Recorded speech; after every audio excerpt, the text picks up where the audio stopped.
På Printzlau har vi siden starten haft et særligt fokus på vægttab.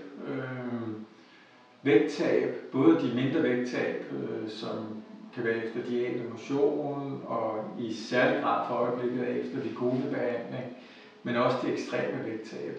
Der er vi nok det sted i Danmark, hvor man har den største erfaring i at lave korrektioner med hudreduktioner,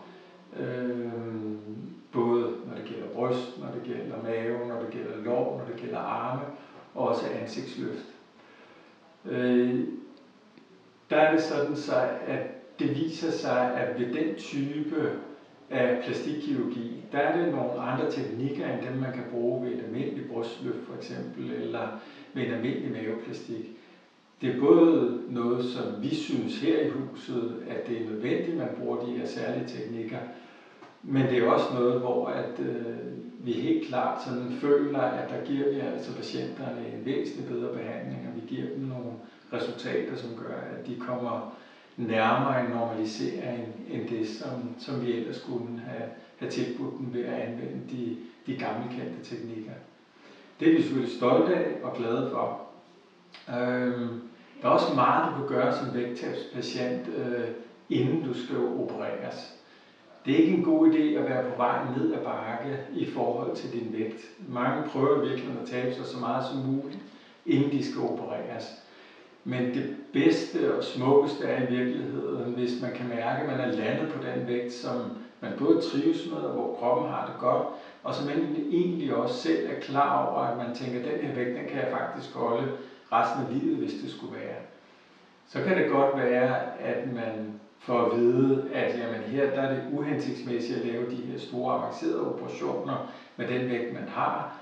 Så man kan altså godt en gang få at vide, at når det kan godt være, at du selv synes, at her der er du landet det helt rigtige sted, men at vi synes alligevel, at du skal et lidt længere ned i vægt for både at gøre kirurgien sikrere og også for at kunne give et bedre resultat.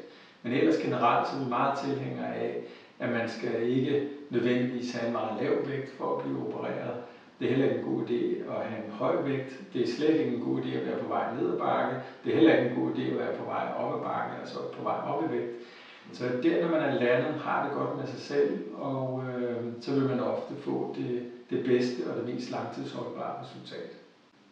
Det er jo dejligt, hvis man bliver godkendt i det offentlige til at få lavet plastikkirurgi efter stort vægttab.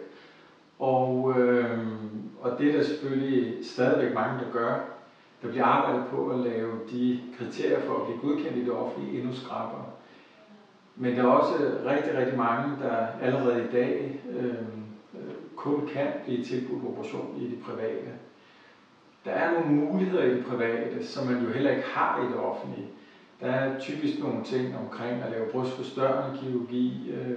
Der kan også være nogle udvidelser af kirurgien, som gør, at man kan have endnu mere fokus på det rent æstetiske, frem for de funktionelle problemer, som man typisk har som offentlig patient. Så en gang kan det godt være okay at fravælge et offentligt tilbud med henblik på at få en lidt anden type af operation og med et endnu bedre æstetisk resultat. Men det er desværre ikke noget, hvor tingene kan kombineres, så man kan altså ikke bede det offentlige om at betale en del af operationen og så udvide med en privat operation. Det vil altid kræve, at man adskiller de to operationer fuldstændig.